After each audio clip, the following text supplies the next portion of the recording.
Senhor, Deus, Senhor,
Amor e Caridade, a sexta semana realizada esse ano com a temática Falando de Jesus. E não tem como falar de Jesus sem tocar nas palavras que nos trazem tantos ensinamentos. Ensinamentos que confortam, ensinamentos que esclarecem. Dentro de cada palavra a gente encontrar a compaixão da providência divina através do Mestre Jesus para com todos nós, criaturas falíveis, mas também assertivas. E não tem como falar da compaixão do Mestre se a gente não tiver um olhar carinhoso para o mundo familiar. Ontem, se pudéssemos resumir a palestra de ontem sobre a parábola da ovelha perdida, se pudéssemos, com a nossa pequenez, resumi-la, seria entender de forma prática o amor de Deus para com todos nós, criaturas, especificamente aqueles que falham, a sua compaixão para com todos nós. Lembrando também que mesmo que Deus não deixe nenhum de seus filhos para trás, isso não quer dizer que não tenhamos que fazer a nossa parte, porque como nós fazemos a nossa parte, fica mais fácil, é mais saboroso, é mais harmonioso. E hoje, para dar continuidade nesse banquete, hoje o tema é a parábola do semeador. Nós vamos convidar aqui o Cleiton Marques para nos prestigiar com este tema. Boa noite a todos. Que a paz do nosso Mestre Jesus nos envolva a todos nessa noite e que Jesus possa nos inspirar nas nossas reflexões desta sexta semana espírita, falando de Jesus. Ao recebermos o tema e o título da semana espírita, nós nos lembramos de duas situações. Uma que nós lemos em uma obra espírita, quando o Arnaldo Rocha, então viúvo da Benei, que é o espírito psicógrafo do Chico Xavier, relata que após a sua morte, quando ele, então, depois do encontro com o Chico, indo a Pedro Leopoldo por algumas vezes, quando ele então se torna espírita, recebe a incumbência de Chico Xavier uma certa feita para falar na casa espírita. E ele então empolga, achando que estava com a corda toda, e fala com o vozeirão que ele tinha, relatando o tema que ele foi abordar. E quando ele termina, ele, caminhando com o Chico pelas ruas, esperava que o Chico fosse dar a ele um elogio pelas palavras. E ele diz que o Chico olha para ele e fala: Arnaldo, todas as vezes que você for falar numa casa espírita, fale sempre de Jesus. Porque o tema que ele abordou, obviamente, não era Jesus. E o outro episódio, quando nós visitávamos o companheiro na cidade de Monte Carmelo, em Minas Gerais, amigo das antigas do meu pai, ele nos relata que, em uma certa feita também, ele constantemente ia ao Uberaba visitar o Chico, e ele relata que todas as vezes que ele ia ao Uberaba, ou as vezes que ele ia ao Uberaba, ele ia de carona. E esse dia estava programado a sua carona e ele atrasou-se. Quando ele chega ao Uberaba, e quem convivia lá com o Chico sabia que nos dias de psicografia, o Chico já deixava anotado no caderno quem iria falar naquela noite. Então, quando ele chega atrasado, o Chico já estava iniciando os seus trabalhos, mas o nome dele estava no caderno. Então o Chico sabia de antemão que ele iria estar presente.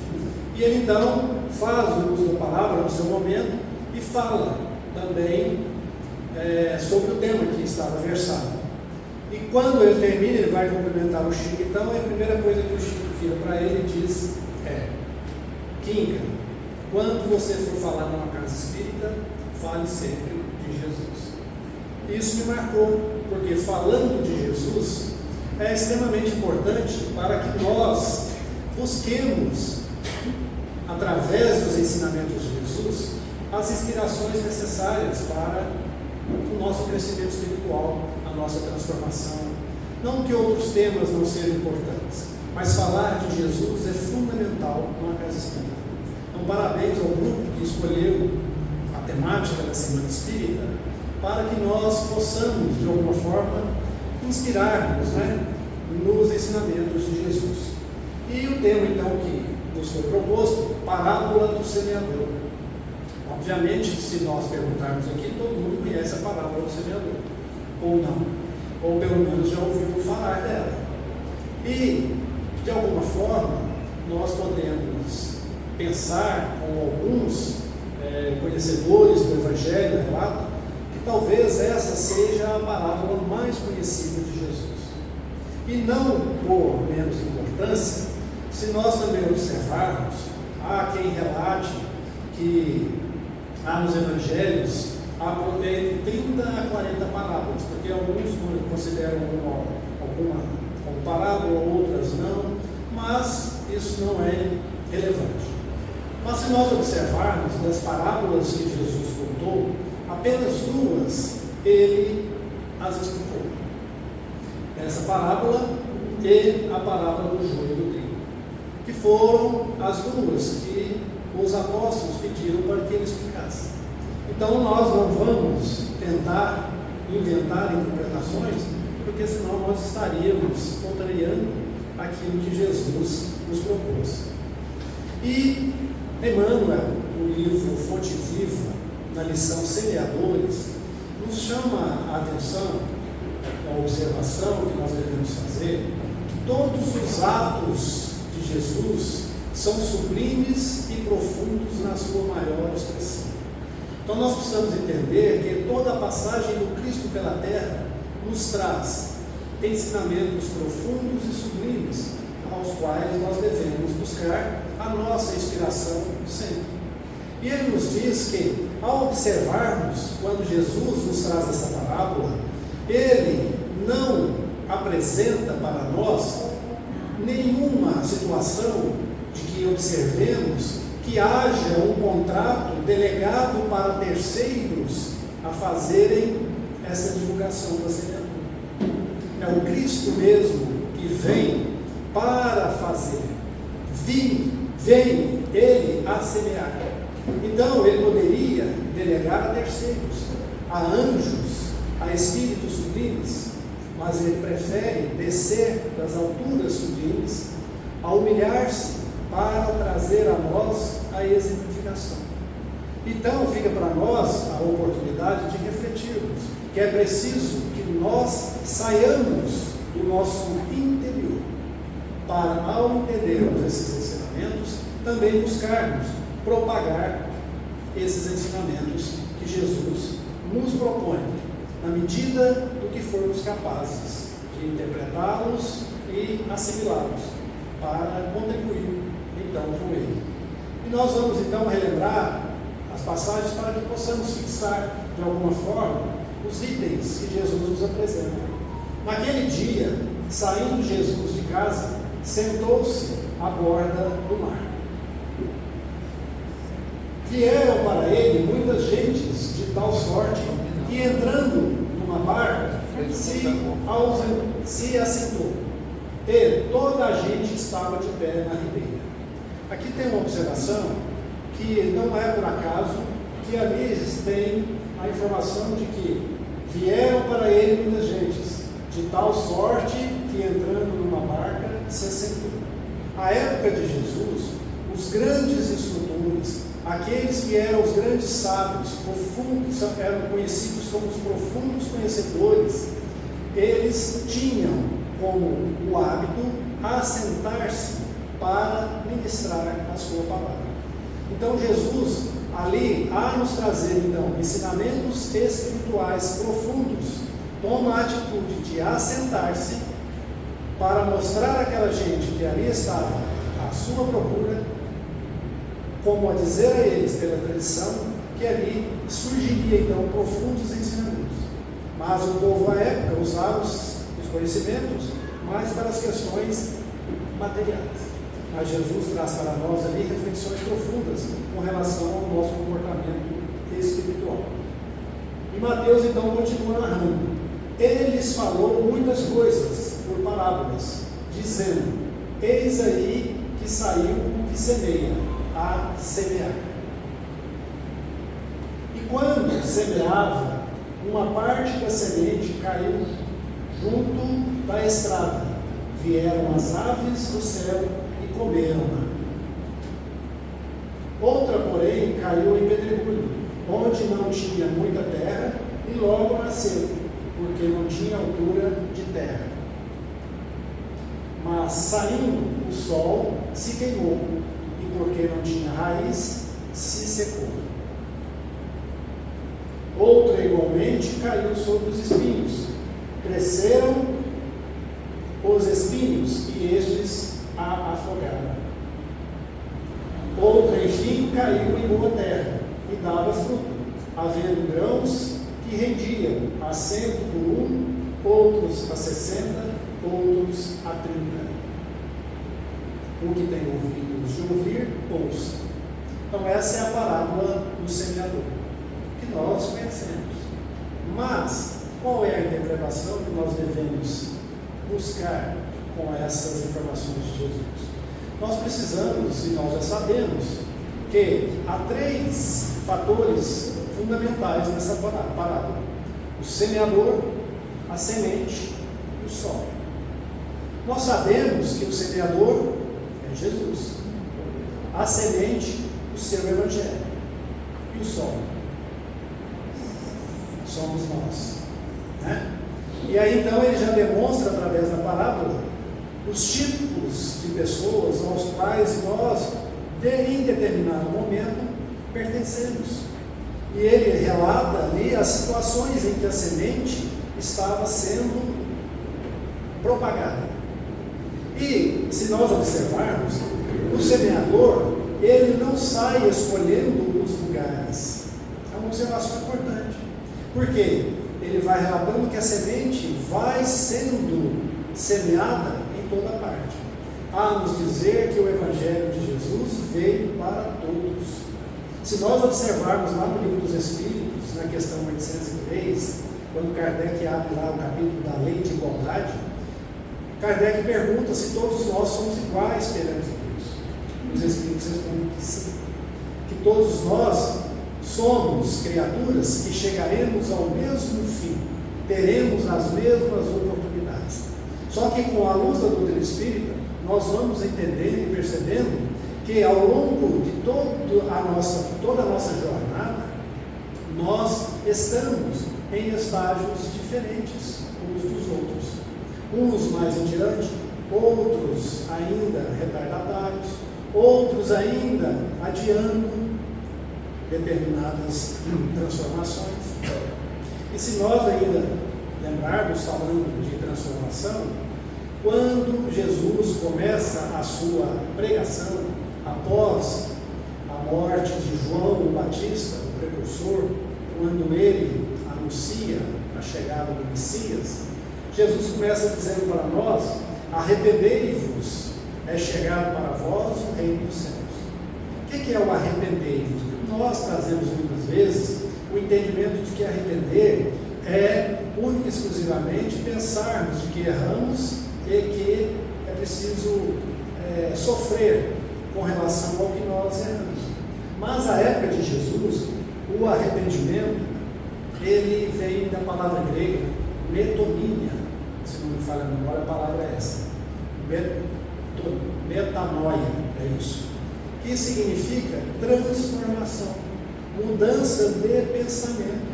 Então Jesus nos convida a pensarmos de forma diferente daquela que nós estávamos ou estamos agindo. Esse é o convite do arrependei-vos. Então, quando Jesus lança para nós esses ensinamentos, nós então precisamos mudar, transformar, direcionar de forma diferente as nossas ideias, os nossos pensamentos. E é então que os apóstolos perguntam a Jesus, e ali eu vou conseguir nada daquilo ali, que chegando-se a ele, os discípulos lhes disseram: por que razão lhes falas por parábolas? E ele então, eles perguntam: por que tu fala por parábolas? E Jesus vem a responder por quê. Ele respondendo lhes disse: porque a vós outros vos é dado saber os mistérios do reino dos céus, mas a eles não lhes é concedido. Se nós observarmos, por que Jesus ele estava aparentemente fazendo uma distinção para os apóstolos? Porque se nós entendermos que a parábola foi dita a toda a gente que estava à beira do lago, não é isso? E Jesus ali então, não é na sequência que ele explica, não são todos que ouvem a explicação de Jesus. Os apóstolos, depois de um longo momento, é que perguntam a Jesus por que ele falava por parábolas. E então Jesus começa dizendo que a eles é dado conhecer, aos outros não. Há distinção? Obviamente que não. Mas o próprio Cristo, que parece às vezes que é contrário aos ensinamentos de Jesus. Porque se nós observarmos, Jesus havia também, ou nos disse, que não coloqueis a candeia debaixo do alqueire. Ele não disse isso? Então, o que quer dizer isso? A candeia, a luz, debaixo do alqueire. Alqueire, à época de Jesus, não é a mesma interpretação que nós temos nos dias de hoje, um pedaço de terra. Era um cesto que media a quantidade de grãos aos quais eram negociados. Então Jesus recomenda que a luz fosse colocada de forma que ela pudesse clarear o ambiente e aqueles que ali chegassem pudessem, então, ao observar, também poder enxergar. Então vejamos que a luz está presente. Mas que luz é essa? É a luz da razão, a qual nós vamos buscando aprimorá-la, enriquecê-la ao longo da nossa jornada. Então é preciso que essa luz do ensinamento de Jesus esteja no candeeiro, à vista de todos. Mas, obviamente, que Jesus falando por parábolas, ele então não esclarece, porque era como que trazer uma luz muito intensa para aquele povo que não entenderia. Era preciso que aquela gente pudesse, com um simbolismo que era compatível com o entendimento deles, que era uma semeadura, um trabalhador do campo, que ali pudesse então meditar naqueles ensinamentos e gradativamente irem aprimorando o entendimento. Mas aqueles que já possuíam, como os apóstolos, o entendimento, Jesus explica para eles como a nos dizer também, sabendo que isso ou esses ensinamentos estariam registrados para a posteridade, que nós, ao longo dos séculos, também poderíamos compreender ao estudarmos o seu Evangelho. E gradativamente nós estamos buscando esse entendimento. E aí não continua, porque ao que tem se lhe dará e terá em abundância, mas ao que não tem, até o que tem lhe será tirado. O que Jesus está falando? Está falando aqui das questões espirituais e das questões materiais. Aquele que já possui as conquistas espirituais e assim buscar, através do trabalho na causa do bem, irá adquirir mais conquistas espirituais. E aqueles que se ocupam única e exclusivamente com as questões materiais, ao retornarem ao plano espiritual, perderão as suas riquezas. Então, Jesus nos explica que na nossa jornada, a verdadeira riqueza é aquela da qual nós buscamos, através do esforço na conquista das virtudes, das questões morais. Por isso é que eu lhes falo em parábolas, porque eles vendo, não veem, e ouvindo, não ouvem, nem entendem. Essa é uma profecia de Ezequiel, que está lá no seu capítulo 12, que eles haviam, que Ezequiel, na sua profecia, havia dito, que também o povo precisava, ou eles anunciavam que com a vinda do Messias, aqueles que não tivessem condições para se preparar ao longo do tempo, não conseguiriam perceber ali a presença profunda de Jesus e trazendo os seus ensinamentos. Então Jesus diz a eles que aquilo já estava informado, de sorte que nele se cumpre a profecia de Isaías, Então ele faz uma outra referência de Isaías no capítulo 6, que diz: vós ouvireis com os ouvidos, e não entendereis, e vereis com os olhos, e não vereis. Então Jesus está dizendo que o povo, ali, naquele momento, ainda não tinha condições de entender profundamente aqueles ensinamentos.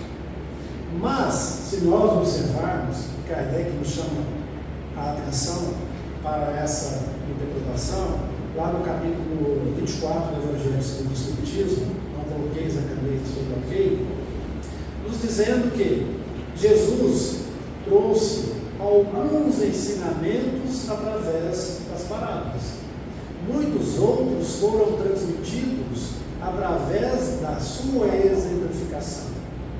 E se nós observarmos que Jesus, ao anunciar para nós que Ele é o caminho, a verdade e a vida, Emmanuel nos explica na lição manjedoura, eu me esqueci agora do livro, Coletâneas do Além, ele diz o seguinte, que podemos buscar o simbolismo da passagem de Jesus como sendo o caminho, a verdade e a vida, como o caminho representado pela manjedoura. A exemplificação é a verdade e a crucificação de Jesus é a vida. Que nós não encontraremos a verdade e nem a verdadeira vida senão pelo caminho. E o que é esse caminho inicial?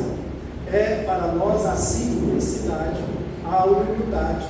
Jesus começa a nos dizer que o primeiro passo para a nossa transformação é a conquista da humildade. E da mesma forma é assim que ele abre as bem-aventuranças, a nos dizer que todas as virtudes só serão capazes de manifestar em nós através da humildade. E que a passagem de Jesus exemplificada é verdadeiramente a caridade. Então, nem todos os ensinamentos puderam ser transmitidos naquele momento da mesma forma. Por isso que Jesus, entendendo que a população, o povo daquela época, ainda estava na infância espiritual, a qual todas nós passamos. Pela infância, assim como nós aqui na Terra passamos pela infância, pela juventude e pela madureza. Então, muitos de nós ainda estão aí talvez na adolescência, outros na infância, alguns já dão um passo mais na madureza, isso com relação às conquistas espirituais. Porque o coração deste povo se fez pesado, os seus ouvidos se fizeram tardos, preguiçosos, e eles fecharam seus olhos, para não suceder que vejam com os olhos, e ouçam com os ouvidos, entendam no coração e se convertam, e eu saio. Então esse é o ensinamento que Isaías havia anunciado, de que aqueles que abrissem os olhos para a exemplificação, os ensinamentos de Jesus, os ouvidos, pudessem praticar aqueles ensinamentos, estariam então encontrando a cura das mazelas espirituais, dos anseios espirituais que todos nós deveríamos estar buscando aqui na Terra. Então esse é um processo pelo qual toda a coletividade deve se pautar na sua jornada. E Jesus então nos explica nesse processo. Mas para vós, ditosos os vossos olhos pelo que veio, e ditosos os vossos ouvidos pelo que ouvem. Porque em verdade vos digo que muitos profetas e justos desejaram ver o que vedes, e não viram, e ouvir o que ouves, e não o ouviram. Se nós buscarmos, através das explicações de Emmanuel, no livro A Caminho da Luz, lá ele nos esclarece que ao longo de toda a jornada terrena, o Cristo, como governador do nosso planeta, sempre enviou os seus emissários.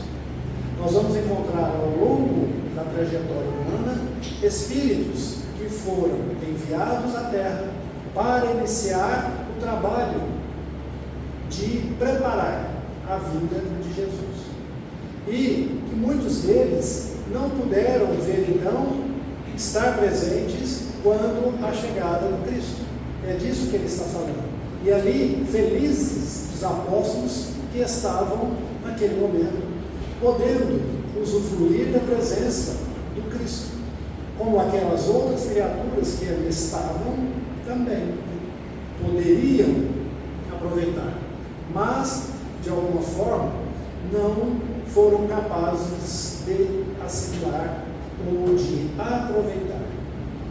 E aí, muitas vezes nós podemos imaginar de que ao desencarnarmos, todos nós que muitas vezes, ou talvez não dentro de uma casa espírita, ou dentro de uma religião cristã, que já temos notícias de Jesus, ao chegarmos no plano espiritual, imaginemos aquelas pessoas que não conhecem Jesus, não aceitam Jesus.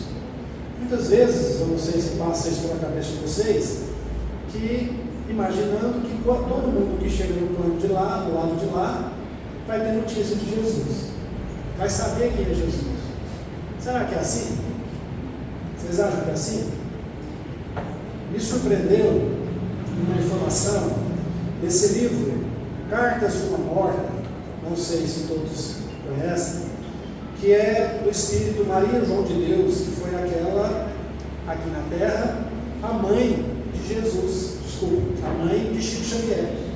E então, ela psicografa através de Chico Xavier e traz para nós aqui uma informação extremamente importante para refletirmos a importância de nós contribuirmos com a semeadura do Evangelho de Jesus.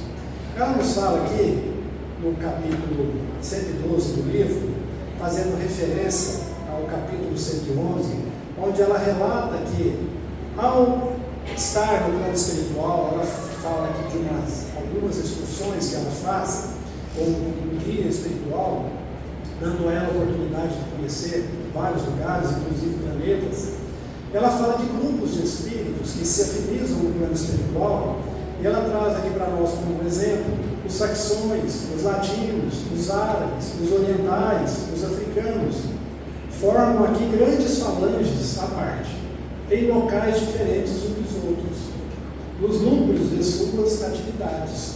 Conservam os costumes que os caracterizavam, e é profundamente interessante observarmos de perto como essas imensas colônias espirituais diferem umas das outras, apesar de se encontrarem ligadas pelos mais santos laços da fraternidade e do amor.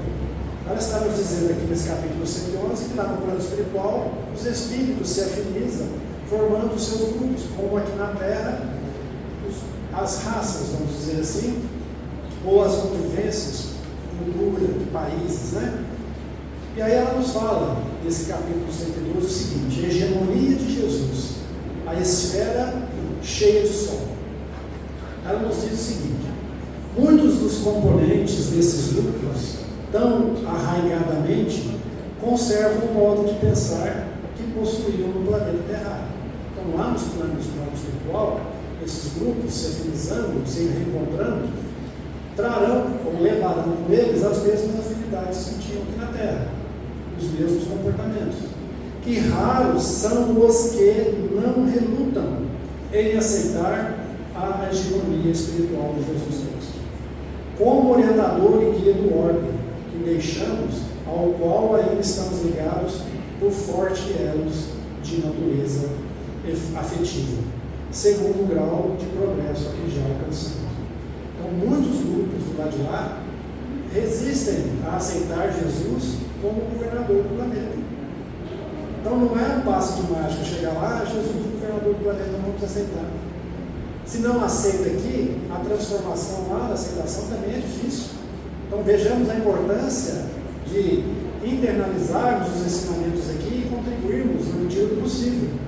É comum notarmos, então, pregadores do Evangelho do Mestre por toda parte, esclarecendo as consciências e iluminando os raciocínios. Inúmeras colônias desconhecem ainda a mensagem da Boa Nova, apesar de terem as suas leis de caridade, de fraternidade e de amor, como a terra as possuía antes do cumprimento das profecias que anunciavam o aparecimento do Senhor.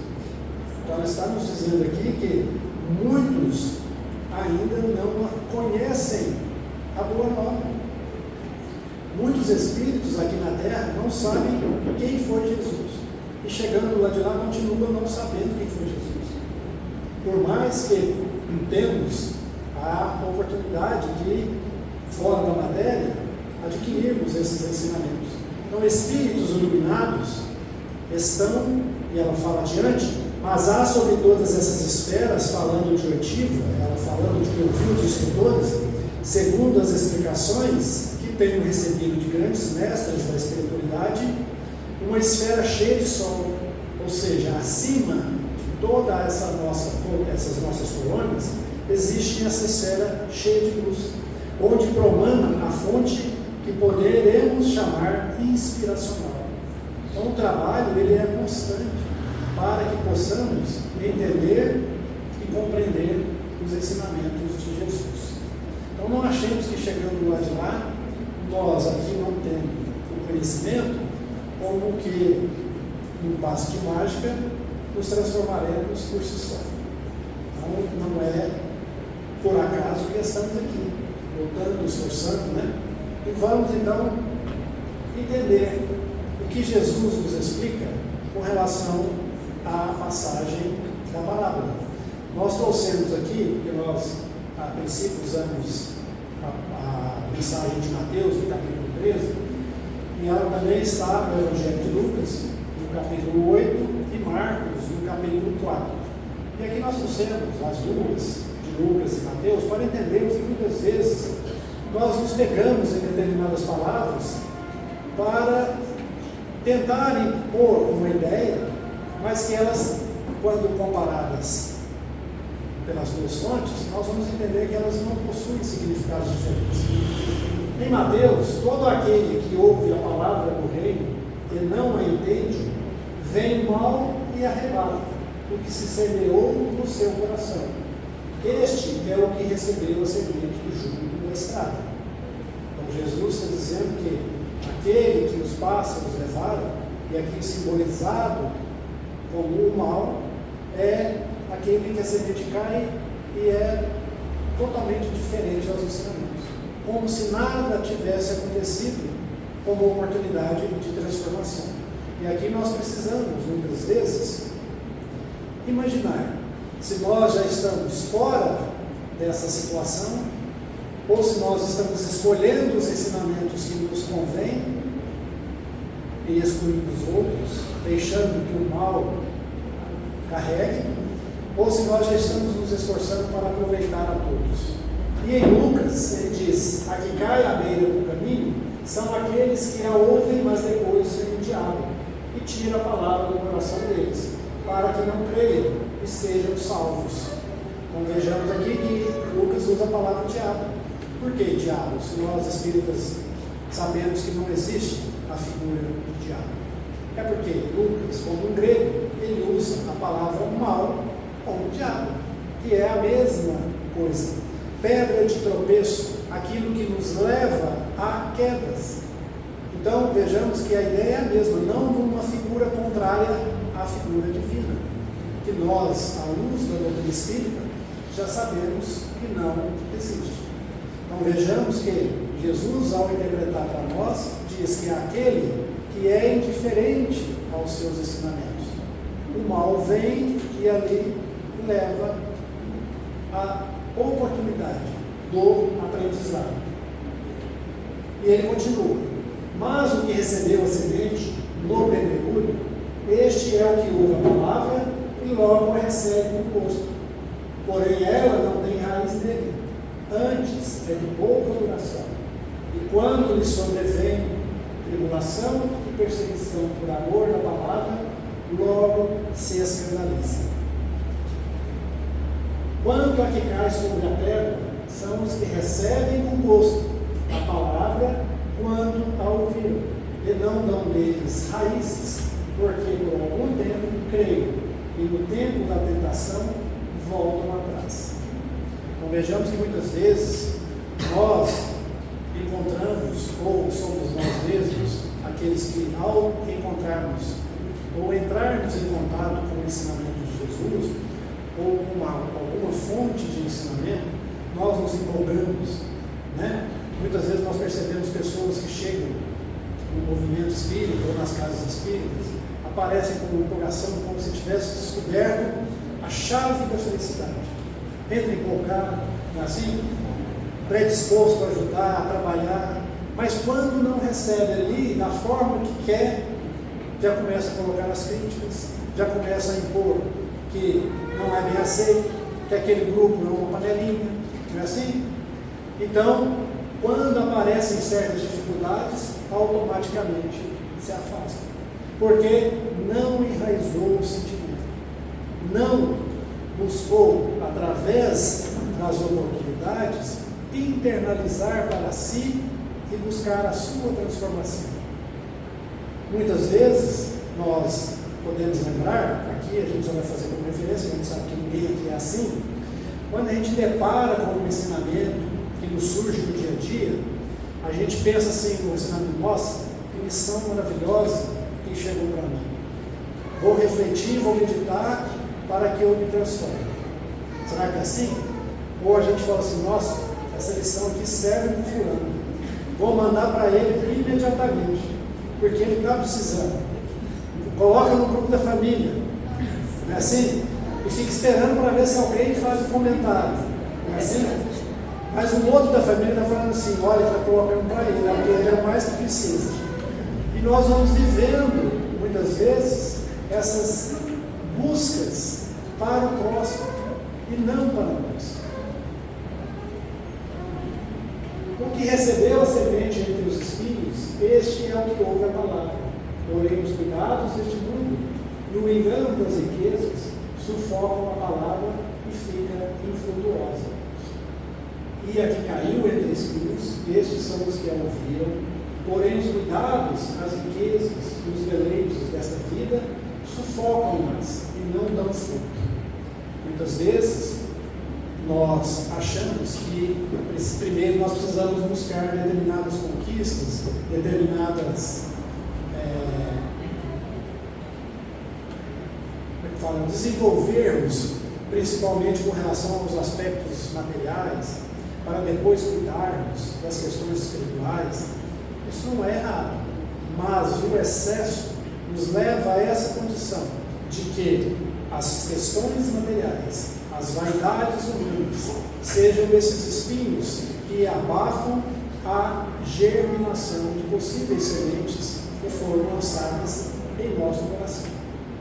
E assim nós nos encontramos muitas vezes reclamando, lamentando, justificando, né? Que nós não temos o tempo necessário, que nós não temos a capacidade, nós não temos o conhecimento. Então nós precisamos entender que só seremos capazes de adquirir esses conhecimentos quando nós nos esforçarmos por entendermos. Nós precisamos entender também que todos nós estamos em estágios diferentes.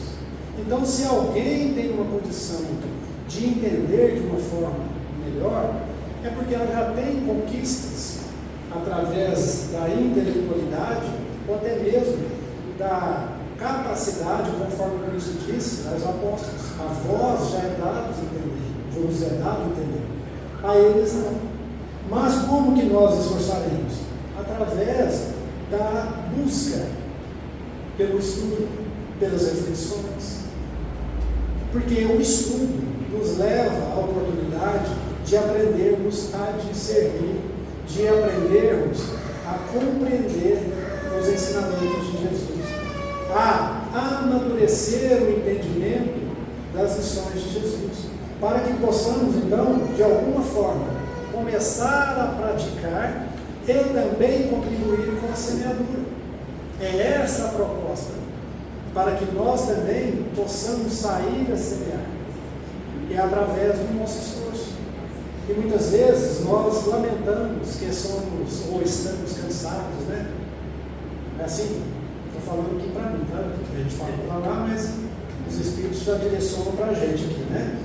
E aí nós encontramos, ao longo dos nossos estudos, duas provas que o Chico sempre usava para nos alertar, a nos dizer, para refletirmos, né? Uma delas, está lá, que é de Cornélio Pires, ele diz o seguinte: não se sabe realmente, ouvindo a queixa enfermiça, onde termina o cansaço, onde começa a preguiça. E muitas vezes nós alegamos que estamos cansados, queixando, muitas vezes de forma enferma, normalmente falando, sem saber aonde de fato termina o cansaço e aonde começa a nossa preguiça. Assim? E tem uma outra, que é de Jair Presente, que ele diz o seguinte: quem observa e quem pensa, só quem observa e quem pensa, percebe em linhas gerais que a preguiça é uma doença de quem descansa demais.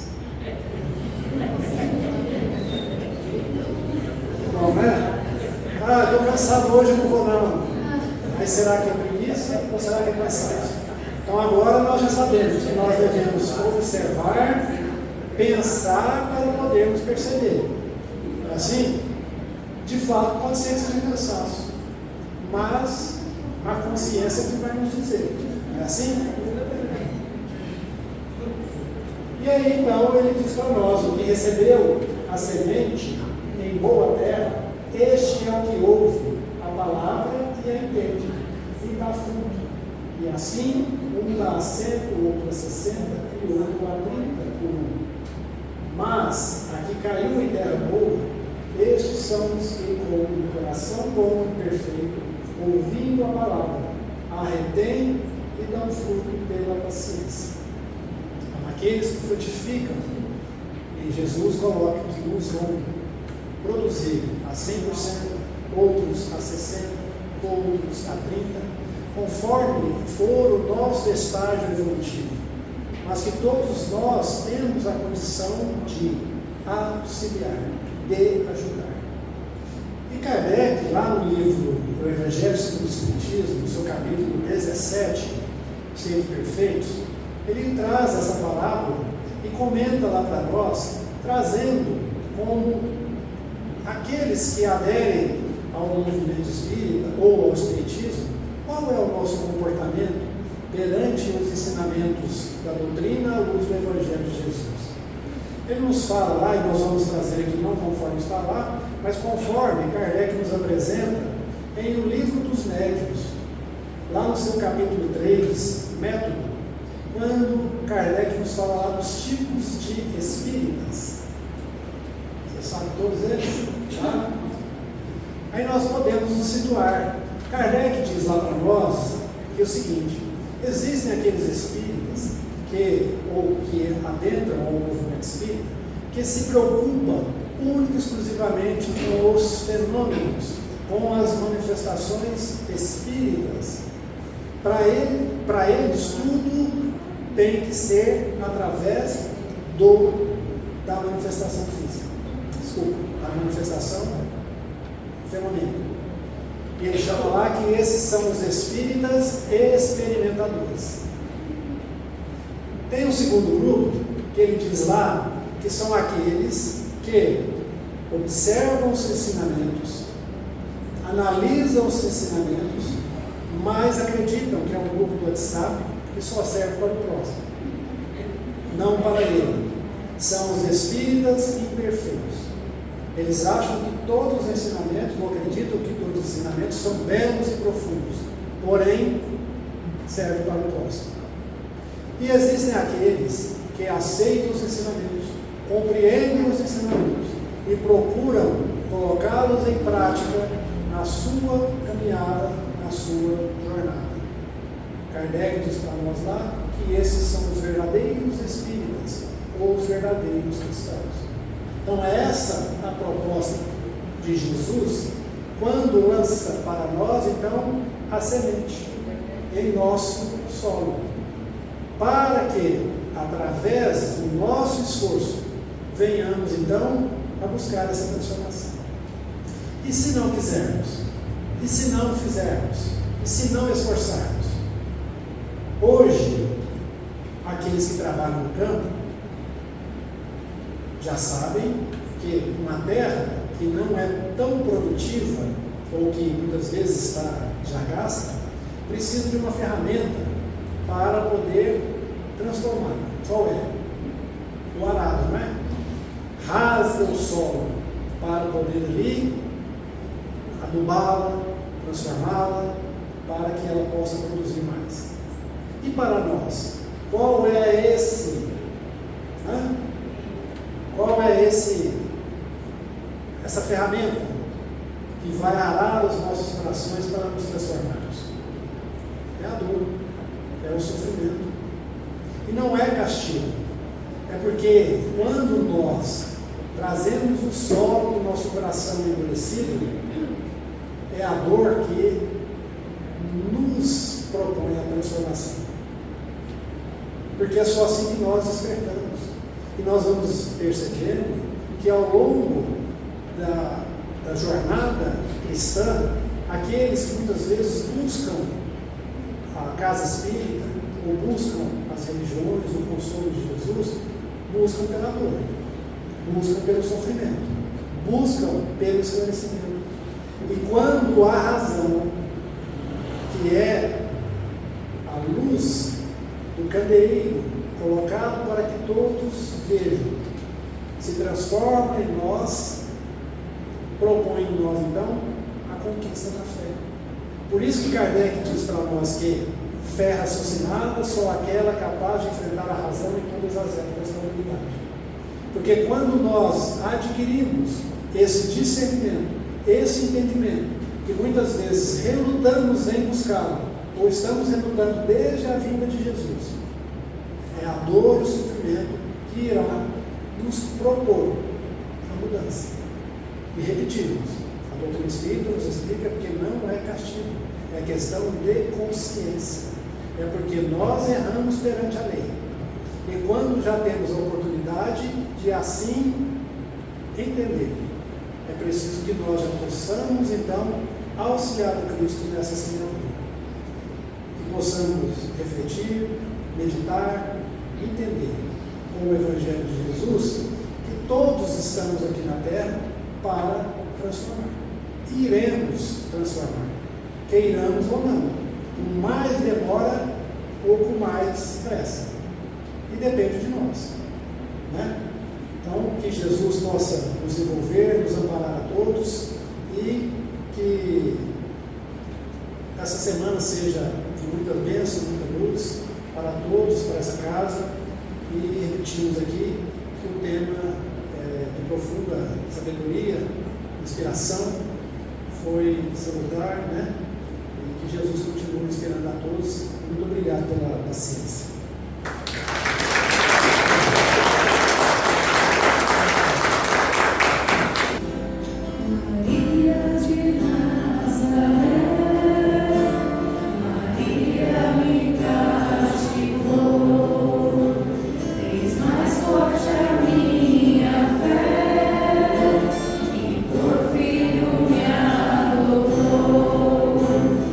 Às vezes eu paro e fico a pensar.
E quando solitário estou, mais triste do que triste sou, recordo que ele me ensinou uma canção que diz: